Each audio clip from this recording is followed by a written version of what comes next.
할렐루야. 하나님의 은혜와 평강이 새벽을 깨어 예배하시는 성도님들의 심령과 가정에 충만하기를 소망합니다. 우리 자녀들에게 힘이 되는 21가지의 말씀, 그 15번째 말씀을 우리 같이 보겠습니다. 로마서 8장 28절의 말씀입니다. 같이 보겠습니다. 우리가 알거니와 하나님을 사랑하는 자 곧 그의 뜻대로 부르심을 입은 자들에게는 모든 것이 합력하여 선을 이루느니라. 아멘. 이제 얼마 남지 않은 수능일에 앞두고 이제 하루하루 불안과 또 염려 가운데 있을 수 있는 우리의 자녀들이 그 마음이 주의 말씀 가운데 평안함을 얻고 내일을 소망 가운데 주의 은혜를 기대하며 나아갈 수 있도록 여러분 끝까지 기도해 주시고 협력해 주시면 은혜가 되겠습니다. 하나님은 합력하여 선을 이루신다 하였습니다. 힘들고 어려운 일들까지도 하나님은 믿음의 재료 또한 축복의 재료로 삼으심을 믿습니다. 그런 은혜로 우리도 오늘 하루를 승리하기를 예수님의 이름으로 축복합니다. 느헤미야서는 크게 두 부분으로 우리가 나누어 볼 수 있습니다. 1장에서 7장까지는 느헤미야의 귀환과 예루살렘 성벽 재건에 대해서 집중하여 말씀을 했다면, 이제 8장부터 13장까지는 이스라엘의 그 언약에 다시금 갱신하는 것과 또한 말씀 가운데 그 삶을 새롭게 세워가는 그 삶을 중심하여 우리에게 가르쳐주는 말씀입니다. 1절의 말씀을 우리 다시 한번 같이 읽어보겠습니다. 1절입니다.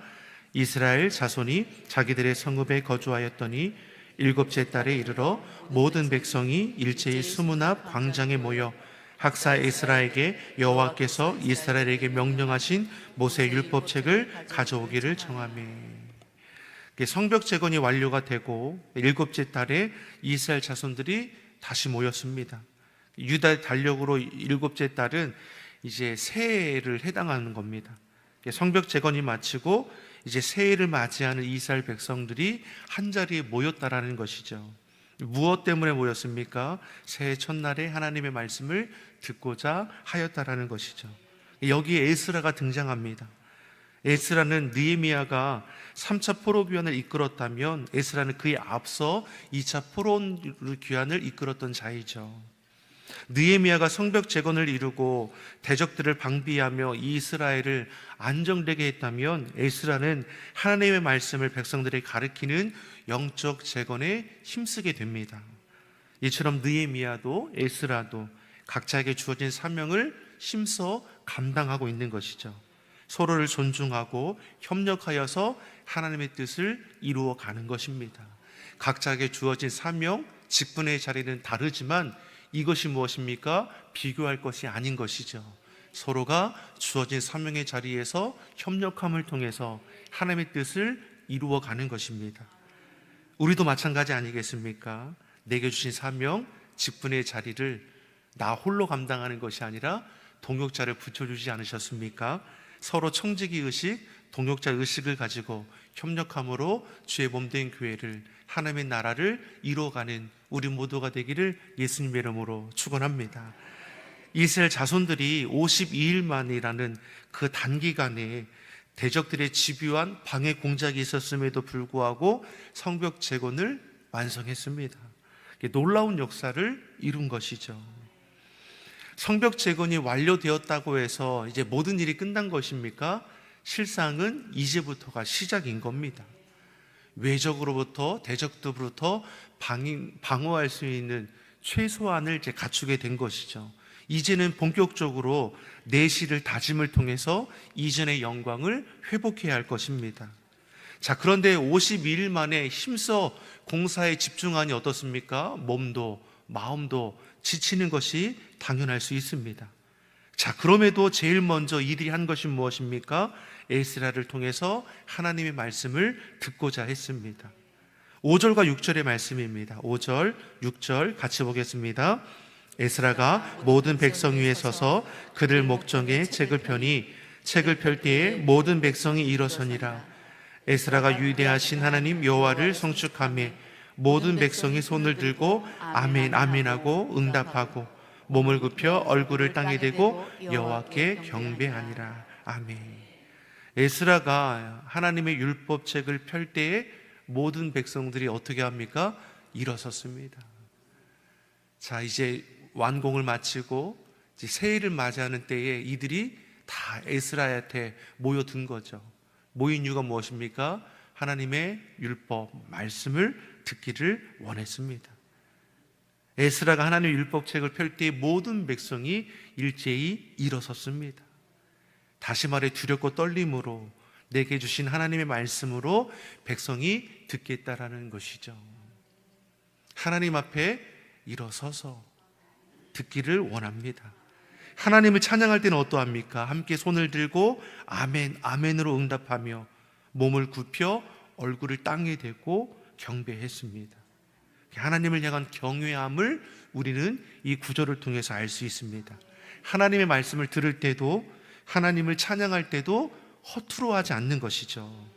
내게 주신 말씀으로 아멘으로 화답하고 하나님을 기뻐 송축하고 있습니다.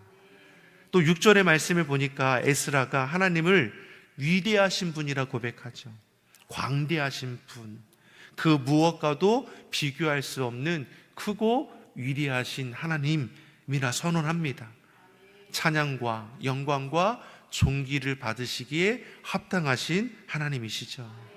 이처럼 온 이스라엘 자손들이 크고 위대하신 하나님을 경배합니다. 하나님의 말씀을 갈급하여 두렵고 떨림으로 받습니다. 그러면 율법의 말씀을 들은 백성들의 그 모습이 어떠한가? 9절은 이렇게 기록하죠. 9절의 말씀을 같이 보겠습니다. 백성이 율법의 말씀을 듣고 다 우는지라. 총독 느헤미야와 제사장 겸 학사 에스라와 백성을 가르치는 레위 사람들이 모든 백성에게 이르기를 오늘은 너희 하나님 여호와의 성일이니 슬퍼하지 말며 울지 말라. 아멘. 율법의 말씀을 들은 백성들의 모습이 어떠합니까? 하나님의 말씀을 들으며 모두가 울었다라는 것이죠. 7절 하반절의 말씀을 보니까 율법을 깨달았다. 8절에서도 다 깨달으니 이스라엘 백성들이 율법의 말씀을 들으면서 어떻습니까? 깨달았습니다. 깨달으니 어떻습니까? 눈에서 눈물이 흐르기 시작했다라는 것이죠. 왜 이들은 예수님 하나님의 말씀을 듣고 울 수밖에 없었습니까? 지난 날의 자신들의 죄악된 모습들이 드러났기 때문인 것이죠. 이처럼 하나님의 말씀을 살았고 운동력이 있어 자외 날선 어떤 곤바다도 예리하여 혼과 영과 관절과 골수를 찔러 쪼개기까지 하죠. 마음과 생각과 뜻을 감찰합니다. 그러니 어떻습니까? 이런 놀라운 변화가 찾아오는 것이죠. 사랑하는 성도 여러분, 이들의 모습을 보면 하나님의 말씀이 우리 가운데 임하면 네 가지의 변화가 나타납니다. 첫째는 자책과 후회이죠. 하나님의 말씀대로 살지 못하고 죄 속에 살았다라는 그런 자책, 후회가 그 말씀 가운데 먼저 드러납니다. 두 번째로 그러니 어떻습니까? 두려움이 있는 것이죠. 어떤 두려움입니까? 이 죄의 문제를 내 스스로는 해결할 수 없으니 어찌하면 좋을까? 이런 두려움이 들어오는 것이죠. 그리고 세 번째, 이 죄의 문제를 해결하기 위해서 하나님께서 은혜를 베푸셨다라는 것을 알게 하죠. 우리는 주님 안에서 이 모든 죄의 문제가 해결되었습니다. 그리고 마지막 네 번째, 하나님의 그 크신 은혜에 감사하여 하나님 앞에 결단하는 것이죠. 옛 죄악된 모습은 벗어버리고 주님 안에서 거룩한 새 옷을 입어 내가 변화된 삶을 살아가겠다라는 다짐이 나오는 거죠. 이처럼 이스라엘 자손들은 하나님의 말씀을 듣는 가운데 변화가 일어났습니다. 범죄한 자신들을 향한 변함없는 그 하나님의 사랑과 긍휼, 그럼에도 감사하지 못하고 여전히 자기 고집대로 살아갔던 그 모습들을 돌이키는 회개의 눈물이 일어나게 되는 것이죠. 이처럼 신앙생활하는 가운데 이 눈물은 참 중요합니다. 우리는 불완전하여서 늘 실수하고 또 넘어집니다. 그때마다 변함없으신 하나님의 긍휼하심이 우리를 붙들고 있지 않으십니까? 그 은혜와 사랑에 감사하여 눈물로 다시 돌이키며 일어서는 것이죠. 이처럼 믿는 자들이 어떻습니까? 회개의 눈물도 있지만 기쁨과 감사의 눈물도 따라오게 되어 있습니다. 오늘 본문에 이스라엘 자손들이 회개의 눈물이 터지고 이어서 감사와 기쁨의 눈물이 이어가는 것이죠. 사랑하는 성도 여러분, 우리 눈에서 이 회개의 눈물, 또 기쁨과 감사의 눈물이 끊이지 않기를 예수님의 이름으로 소망합니다. 혹 우리 삶의 자리에 이러한 눈물이 메말라 간다면 우리의 삶의 자리를 돌아봐야 하는 것이죠. 하나님의 은혜의 자리는 떠나지 않았는지, 내 고집대로 살아가고 있지는 않은지, 늘 주의 말씀을 가까이 하고 그 말씀으로 내 삶을 돌아보면 우리 삶의 자리에서는 늘 눈물의 기도가 끊이지 않게 될 것입니다. 느헤미야를 보십시오. 귀환하기 전에 그 바사 제국에서 술관원이라는 높은 직책에 있음에도 불구하고 자신의 조국에 대한 안타까움의 소식을 들었을 때 수일 동안 금식하여 눈물로 기도하기를 멈추지 않았습니다. 주님께서 그 눈물의 기도를 들으셔서 귀환할 수 있는 그 길을 열어주시고 성벽을 재건할 수 있는 그 모든 그런 재정들이 확보되게 하시고 그 여러 대적자들의 방해 공작에서도 능히 이겨 완료하는 모습이 거저된 것입니까? 늘 눈물로 기도하죠. 주의 도우심이 아니면 할 수 없음을 고백하며 간절히 기도하는 그의 눈물의 기도를 하나님께서는 들으시고 응답하셨음을 믿습니다. 이스라엘 자손들에게도 이러한 기쁨의 눈물, 회개의 눈물이 터져 나오는 것이죠. 13절의 말씀을 같이 보겠습니다. 13절의 말씀입니다. 그 이튿날 뭇 백성의 족장들과 제사장들과 레위 사람들이 율법의 말씀을 밝히 알고자 하여 박사 에스라에게 모여서, 자, 그 이튿날, 어제 어떤 일이 있었습니까? 온 백성들이 한자리에 모여서 에스라가 낭독해 주는 하나님의 말씀을 들었습니다. 누구 할 것 없이 하나님의 말씀을 듣는 가운데 회개가 일어나는 것이고, 그럼에도 하나님께서 우리를 구원하셔서 이처럼 회복해 하시니 기쁨의 눈물도 흘러나왔습니다. 그리고 그 다음 날이 되었습니다. 그 다음 날이 어떻게 합니까? 백성들의 족장들, 제사장들, 레위 사람들, 소위 영적 리더라 할 수 있는 자들이 다시 에스라를 찾아갔다라는 것이죠. 이들은 어떠한 자들입니까? 이스라엘 백성들을 양육해야 할 책임이 있는 영적 리더들이죠. 근데 이들은 어떻습니까? 하나님 앞에 무지했습니다. 그러니 말씀을 밝히 알고자 에스라를 또 찾아가는 것이죠. 우리는 이 땅을 살아가면서 욕심이라는 것을 갖게 됩니다. 잘 사는 것, 재물에 대한 욕심도 우리 안에 있을 수 있습니다. 사회적인 지위에 대한 욕심도 생기는 것이고, 자녀에 대한 욕심, 성공에 대한 욕심, 살아가면서 이루 말할 수 없는 그런 욕심들 우리 안에 일어나지 않겠습니까? 그런데 그리스도인으로서 세상과 다른 영적인 욕심이 우리 가운데 일어나야 할 것이죠.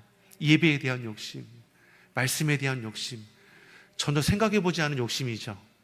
기도에 대한 욕심, 봉사에 대한 헌신에 대한 욕심. 세상적인 욕심은 가득가득한데 하나님 앞에 영적인 욕심들은 자꾸만 줄어가지 않는지 우리는 돌아봐야 하는 것이죠. 오늘 본문의 영적 리더들은 이런 말씀에 대한 욕심을 삼았다라는 거죠. 솔로몬이 지혜를 구했던 것은 하나님의 백성을 하나님의 말씀 따라 다스리기를 원했기 때문이죠. 오늘 본문의 영적 리더들도 자신들에게 맡겨진 이 양들을 하나님 말씀대로 바르게 양육하기 위해서 먼저 자신들이 말씀을 듣기를 원했습니다. 말씀을 가까이 하는 주의 성도들이 되기를 소망합니다. 말씀을 읽고 듣고 묵상하는 것을 즐거워하십시오. 주일 예배만이 아니라 주중 예배, 구역 예배를 통해서도 말씀을 나누고 개인 큐티, 가정 예배를 통해서 그 말씀을 적용하고 말씀이 우리 삶에 증거될 수 있도록 그러한 일에 힘쓰는 주의 성도들이 되기를 예수님의 이름으로 축원합니다. 이렇게 영적 리더들이 말씀을 듣는 가운데 14절의 말씀을 보니까 이들이 초막절에 대한 말씀을 듣게 됩니다. 초막절이 무엇입니까? 출애굽한 이스라엘 백성들이 광야 40년 동안 하나님의 보호하심 가운데에 하나님의 은혜를 경험했던 때를 이제 기억하는 것이죠. 밤에는 불기둥으로, 낮에는 구름기둥으로 반석을 내어 물도 먹여주시고 만나와 메추라기로도 먹여주시고 대적들로부터 안전하게 지켜주셨던 그때를 기억하며 초막절기에는 집 밖에 초막을 짓고 그 안에 생활하면서 하나님께 베푸신 은혜를 기억하며 보내는 절기입니다. 이 초막절기를 영적 리더들이 말씀을 듣는 가운데 회복하게 됩니다. 16절의 말씀이죠. 16절의 말씀 같이 보겠습니다. 백성이 이에 나가서 나뭇가지를 가져다가 혹은 지붕 위에 혹은 뜰 안에 혹은 하나님의 전뜰에 혹은 숨은 광장에 혹은 에브라임 문 광장에 초막을 짓되. 자, 이스라엘 자손들이 말씀을 따라 나뭇가지들을 모아다가 각각 지붕이든 뜰 안이든 광장이든 초막을 짓기 시작하는 거죠. 15절 하반절의 말씀을 보니까 기록한 바를 따라 초막을 지었습니다. 유다가 멸망하고 포로 70년 그리고 귀환하여 이제까지 대략 150년의 시간이 지났습니다.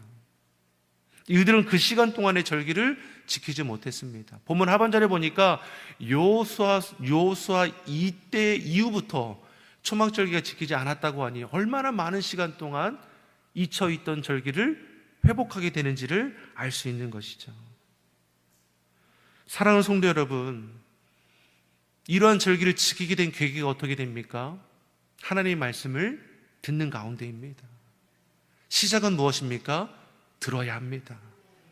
하나님의 말씀을 들어야 변화가 일어나는 거고 회복이 일어나는 거고 성장이 일어나는 겁니다. 세상의 헛단한 것들에 우리 마음에 품고 살아가면 그것이 우리 삶을 주장하지 않습니까? 물질에 마음을 품으면 물질밖에 보이지 않는 겁니다. 성공만을 마음에 품으면 성공밖에 보이지 않는 것이죠. 하지만 우리가 말씀을 품으면 말씀을 통해서 하나님께서 우리에게 행하고자 하는 것이 보게 될 줄 믿습니다. 참된 가치를 잃어버리지 않는 우리 현속의 성도들이 되기를 예수님의 이름으로 축원합니다. 주의 말씀을 듣고 그 말씀을 비추어 우리 삶을 살아냄을 통해서 하나님의 약속의 그 복과 은혜를 날마다 누리고 나가기를 조신 예수님의 이름으로 축원합니다. 기도하겠습니다. 사랑의 하나님 아버지, 우리가 하루의 첫 시간을 주 앞에 나와 간구합니다. 메마른 우리의 심령 가운데 주의 성령의 단비로 더하여 주시옵소서. 주의 말씀이 우리 귀에 들리게 하시고 우리도 그 말씀을 듣는 가운데 회개와 기쁨과 감사가 회복되게 하여 주시옵소서. 결코 하나님의 은혜의 자리를 떠나지 않게 하시고 주의 말씀 앞에 순종하게 하여 주시옵소서. 감사드리며 예수님의 이름으로 기도드립니다. 아멘.